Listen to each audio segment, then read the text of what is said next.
going up against Blue Springs South this week?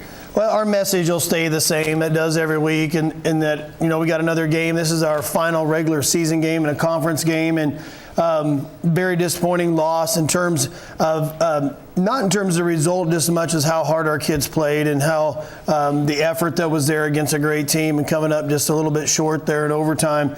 And that's what was disappointing about last week. It was more so than the kids and the actual outcome. And hopefully, you know, they've shown they've been resilient to this throughout this season, where we've had other times we had disappointing losses. They've bounced back and play well. We're hoping to do the same this week. Yes. Could you just talk a little bit about the game on Friday night? Our game on Friday night down at Rockbridge was it was a battle, and against a really good team, and they're one of our non-conference opponents, and not in our district, but we knew they were one of the top teams in the state just based off other scores and stuff, and they beat us pretty well last year. With that game, we came out and got down early. We're down 13-0. We're able to battle our way back, got ahead 14-13. They scored with about 6 minutes left to go up, and got a two-point conversion, went ahead 21-14, then we tied it with a minute and a half left, and we were able to hold them into overtime. They scored on a third down on the initial overtime, and then the last one we came up about a yard short on the overtime with a play where we fumbled into the end zone on just a great effort by one of our players. So back and forth game. I was pleased. Our kids never, really lost confidence when they were down by 13. They knew they were doing the right things and kept in there, played really well, really in all phases of our game. We outrushed them. We let one on the turnover. We had some great plays in special teams. And so there's a lot of things that added up. We didn't get the win in the end. That's what's disappointing about it. Yes? What improvements did you see you made last week from previous games? Well, I think some of the things we're definitely defensively making some strides. And when you look at some of the points that we allowed last year compared to this year, they're definitely down. We 2 weeks ago on homecoming against Park Hill had a shutout, and then this week our defense only gave up 14 of the points in regulation. They gave up a touchdown in overtime, but they held down a very explosive team. A team that scored a lot of points this year, and held them to 14 points in regulation. I think that's been a big improvement. We've definitely improved running the football throughout this year, and we're pleased with how we ran it against a very strong defensive line that has some Division I players on it that we were blocking against, and really pleased with how we did in that. And I think just overall throughout this year, when we look back, last year we ended our season -13 in the turnover margin for the season, and right now we're at +10.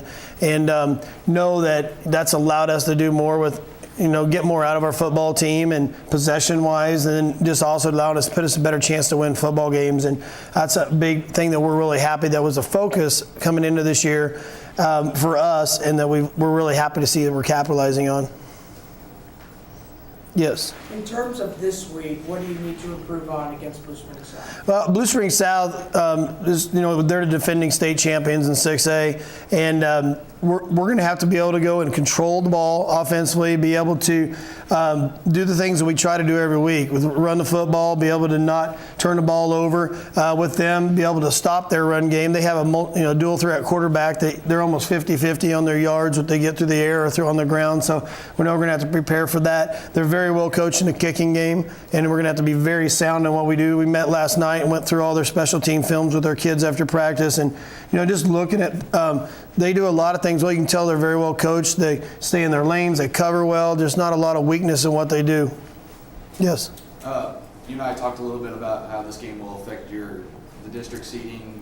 Could you explain that? Right. With Missouri at the district seeding, we're in an 8-team district, and right now we are 5th in that, but the 3rd through 6 spots are very close, and a lot of it could come down to this week. Scenarios, within those 4 teams that are in that, they are Joplin, Blue Springs South, and Ray Peck. And so there is a possibility we could play Blue Springs South 2 weeks in a row. There's also some ways, there is a process through the state that allows you to appeal if you are next to a seed that you've beaten head-to-head.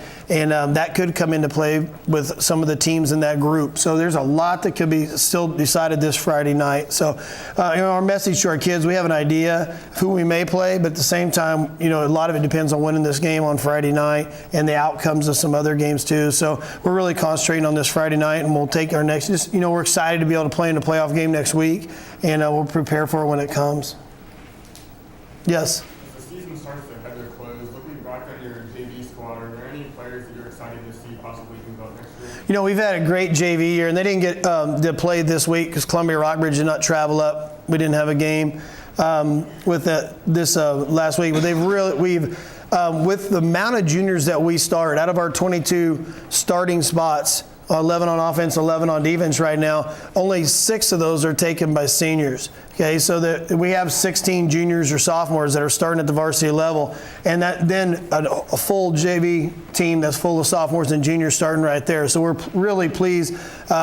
We have a lot of people coming back, but at the same time, our JV squad has really stepped up and improved throughout this season. Running back Devin Bryant has been a big part of that this year, and he's got a lot of yards, touchdowns. He plays. We see it in practice, and he plays really hard. Our offensive line within the JV is very. A lot of sophomore kids within that play really well and have just steadily got better each week throughout the season that has come on. Defensively, some leadership within there. Jacob Hobbs is one of our inside backers that's a good run stopper and does some good things.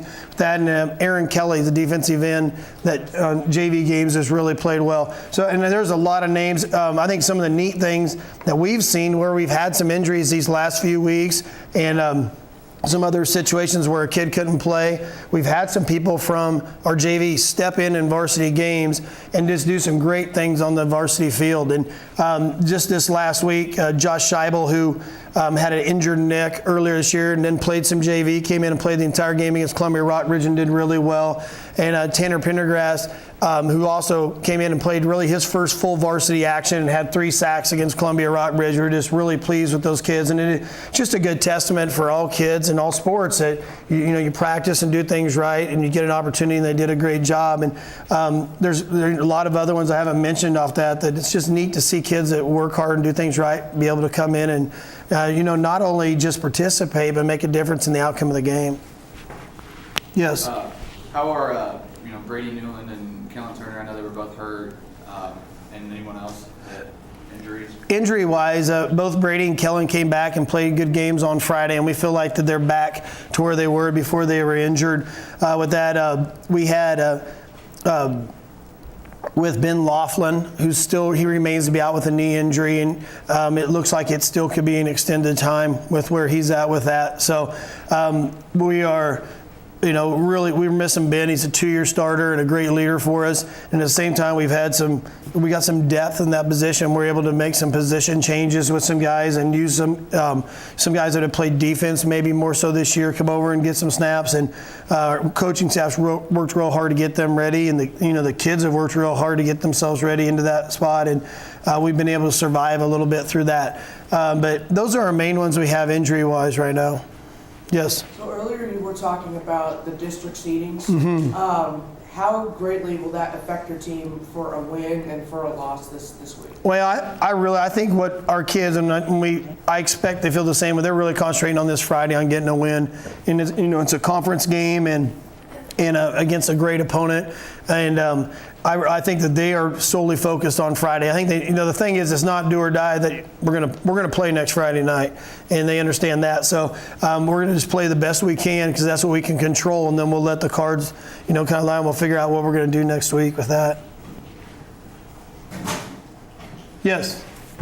What's the biggest improvement the team has made as a whole since day one? Okay, and I think looking back from day one, I think the biggest improvement we have made as a full team has been our turnover margin, and that we are taking good care of the football and being able to gain turnovers. And that's been the biggest improvement, really, comparing from last year's team to this year's team. With that, we've had some great individual performances, and just throughout this year, we have really a dual system running back with 2 running backs with very contrasting styles. With David Graves, who is just a strong physical runner. Last week, he had a ball. 3 defenders on him at the 5-yard line that he just mowed through and got into the end zone.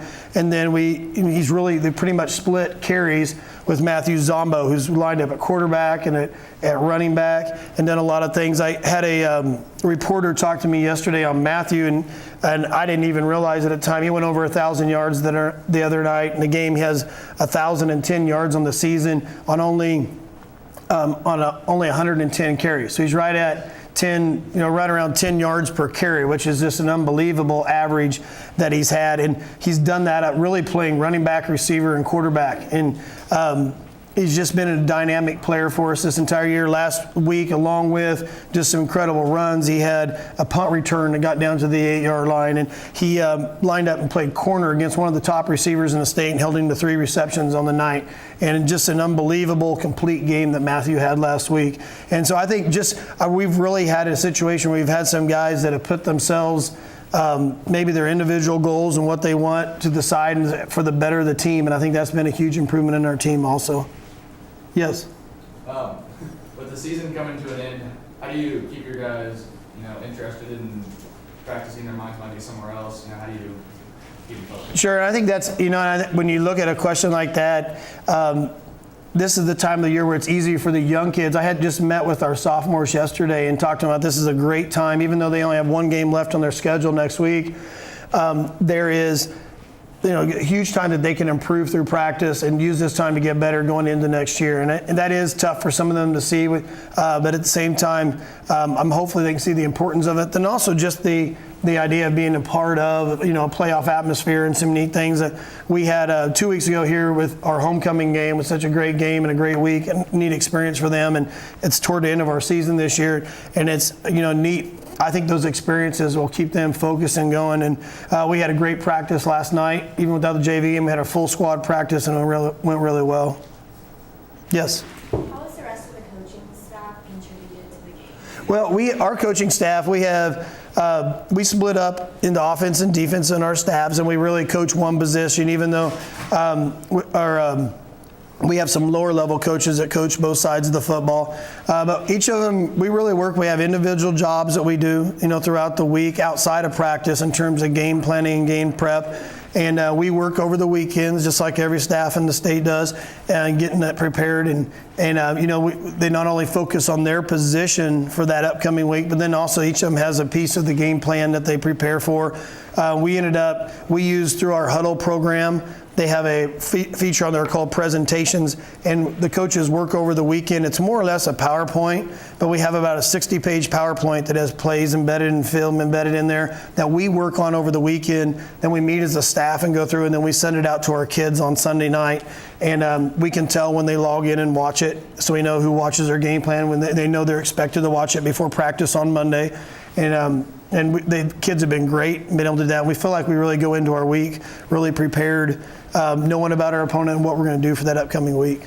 Good question. Yes? How would you rate your season as a coach? I'm really pleased with some of the things that happened. I'm disappointed in our record right now that we're 4-4 and that we've really lost two games on the last play of the game. And I'm not disappointed for me, but really for the kids, because we felt like they deserved to win some games in there and they came up short. And at the same time, I hope we can learn from them and move on, as we still have at least 2 games here. And I'm hoping that we can take those disappointing that we had there and finish out some games here and get some wins here toward the end of the season.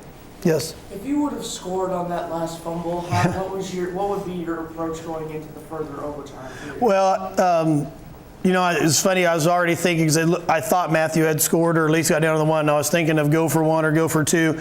And at that point in that overtime was definitely in a go for 1, kick the field goal situation.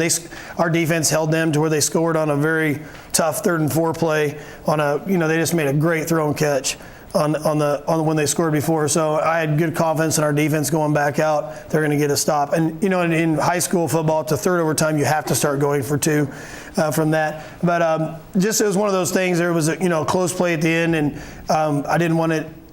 How the game ended in any way diminish the effort and intensity that was there from both of the schools that were playing that night. All right. If we don't have any one more, okay, that's all. Thank you again for the press conference this morning. The weekly Coaches News Conference on KLPS TV is brought to you by Hawthorne Bank, a proud sponsor of Liberty School District, At Hawthorne Bank, we understand the importance of strong community in a strong school district.